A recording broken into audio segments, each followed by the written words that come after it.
but I thought the market was gonna go down. Where? What's up, people? Quick insanity check. You know, the purest definition of insanity is doing the same thing over and over again and expecting a different result. Well, if you don't know, we haven't gone down on a Tuesday during this bull market probably in the last 1,800 years. That's right, that's a statistical fact. We have not gone down on a Tuesday since any of us have been born. Take a look. It's pretty wild stuff. Tuesdays, for some reason, are now the greatest days ever. All kidding aside, we haven't gone down on a Tuesday. I think it's now 19 weeks in a row. So why would you think yesterday would be that day?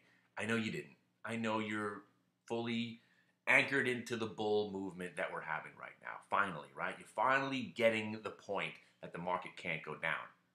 Oh, but if you are finally getting the point, does that mean maybe there's a top coming? Now, we spoke at a meetup yesterday and to our rookie traders, and everybody wanted to know how to know when to sell. Now, of course, nobody knows when to sell because you never know when the market's going to stop going up. In theory, it shouldn't stop going up because the natural progression of Earth is onward and upward of humankind. So in theory, there is no top. That's why I get mad when people start talking about a top. A top is in when it is put in. What I mean is there will be a time where the market hits a spot and then for a week or so can't break that spot. So that officially is momentarily your top. Just let me point out, we don't really need to trade today because we bet against the Knicks again. And I said if you want to have some real free money, let's put the stock market aside for a second and just bet against the Knicks. I mean, I used to be a Knicks fan, but Isaiah Thomas, I don't know what you had over the Dolans. I thought that you tainted the franchise, and I've been not only not a non-Knicks fan, I have grown to hate the Knicks for allowing Isaiah Thomas to come in and ruin the franchise. Anyway, you know it's over, right? You know it's over. The Knicks have never come back from a 3-1 deficit in the playoffs ever. You do know it's over. So what you do is you keep betting against them. Anyway, yesterday was the free money. Now, money's off the table. I don't care if they win or they lose. I might take some of the money and put it on them, put it on the Pacers. But again, yesterday was the game. So let's talk about this market, okay? I'm glad that you guys, it's amazing that you're finally starting to roll into my room. I think it's the cheap stocks. There's something about the cheap stocks, and I guess that's what it is because most chat rooms out there are penny stocks and low-priced stocks. So I gave you the AMD, I gave you the MCP, and suddenly there's more people showing up at the room. Now again, AMD, it's the new Netflix, it's a new Tesla. But let's go back for a second, not knowing when to sell. I bought Tesla at 28 bucks. I bought more at 30. I bought more at 33. I bought so much at 33 that brought my cost average up to around 31 and change. So when that stock got to 35, I took a little bit off the table. And of course, it coincided with the earnings report 2 quarters ago when it was at 40. And 40 was my target. So one way of investing is buying a stock, having a target. If it gets there, you sell. When I bought GMCR at 20 bucks, what did I think could happen? I thought maybe within a year or so, the stock could go up 100%. And if you're thinking as an investment, 100% on your money on an investment in less than 4 years? Because that used to be when I was growing up. When I was growing up, if you can make 100% of your money in 7 years, you were doing fine. Then it became 4 years. If you could double your money in 4 years, you were a pro. Then it became 5 years, then back to 3 years, not 3 months. So, again, I am the reluctant bull. I'm a closet bear. I don't like the stock market. I don't really believe in all of this. I am one of those doomsday guys waiting in the wings for the downfall of society. Because I see the nasty out there. I see the naughty out there. I see the awfulness, and it penetrated my soul. Plus, I was brought up as a pessimist. I was brought up that nothing's going to go my way. Everybody's out to get me. Thanks, Mom. And one good thing about being a pessimist is that when something does go your way, you are actually pleasantly surprised. Oh, I didn't expect that to happen. Anyway, so where are we at now? There are a few key levels that we're waiting to see if they could be broken on the downside, and we may short stocks. But other than that, no shorting. Now, Tesla, give us the perfect example of when to short a stock. You see a stock break an all-time high, then it goes negative. Generally, that stock will follow through to the downside that day and generally 3 days after. But Tesla is something that nobody can value right now. It's a whole different thing. It's not a car company. It's a revolution. You can't short the revolution. GMCR, another one. Netflix, another one. Why even bother? But more important, let's bring it back. What stock did I say would be the one that's going to save everybody's portfolio if you could afford it? Google owns. Huh? Remember the video I made back when I walked into the bank and I asked them to borrow money? I found some other footage. I walked into a bank, okay, and I know the video is going over 5 minutes, so I'm going to lose some of you right there. I walked into a bank and I asked them, can I speak to the small business loan department? And, you know, I got in there somewhere and I got into a back room and I tried to tape it. I got some. And I said, I'd like to borrow $1.5 million. And they asked me what? I said, I'd like to start a company called I Heart Google. What do you do? What is it about?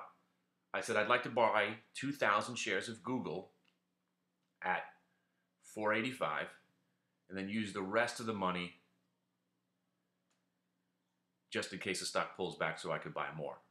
So I just wanted to buy 2,000 shares of Google. And the guy's looking at me like, wait, what's the business? I'm like, I need your money so I can buy 2,000 shares of Google because if it breaks 620, I believe it can go to 1,000.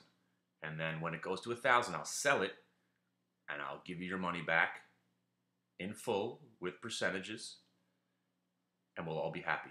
And he's staring at me like, what are you talking about? And then I had busted out a chart out of my, you know, I had a chart wrinkled up in my bag, in my jacket. And I was like, well, you see, Google had a hard time breaking 620 3 different times. So I believe if it could go from 500 to 620 and break out, it could go right to 1,000 or at least 775 all-time highs. And he's like, what are you talking about? I was like, that's my business plan. Could I borrow $1.2 million or I think it was 1.2, 1.5. And he didn't want to lend me the money. But if he would have lent me the money, I'd still have 2,000 shares of Google at about, I think it was 505 or 520 at the time. I got to find that footage for you. I have some of it, but it's so unclear. All right, but let's talk more about what's happening now. We are in, when the market's going down, some people call it a death spiral. It feeds on itself. It gets worse and worse. Now we are in the upward spiral. The shorts, every once in a while, see something imaginary that makes them think the market might start selling off. They get short. The market doesn't go down. They have to cover. More buying comes in. That's it. There it is. I explained the bull market to you.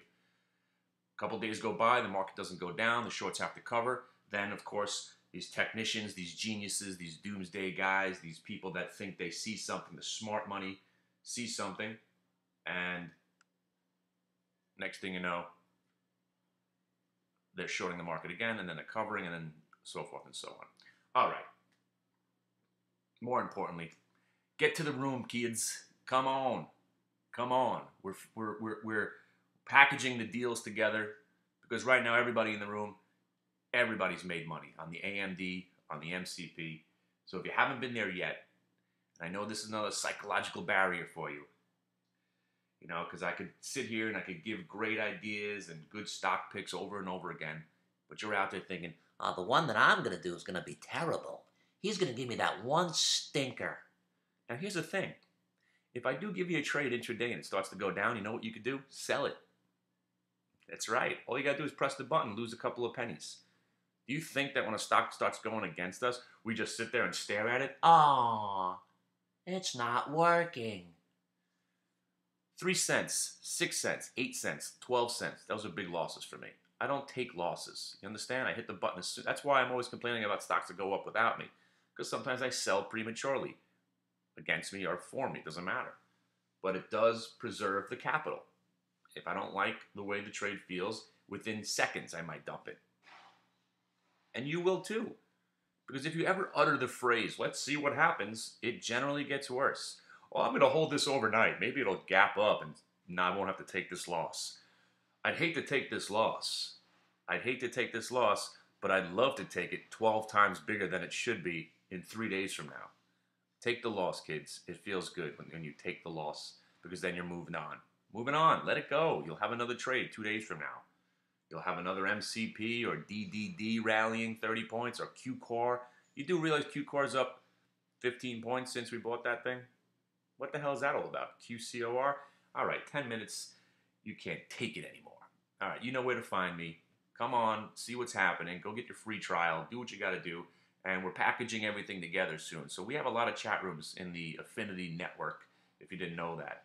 We also have an education company that we train new traders. So any of those things appeal to you, just let me know. And I'll be here to help you. Remember, because my room is basically for everybody.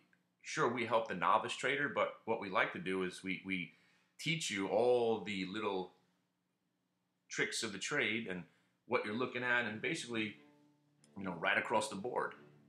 But then you come to my room and we show it in action. All right.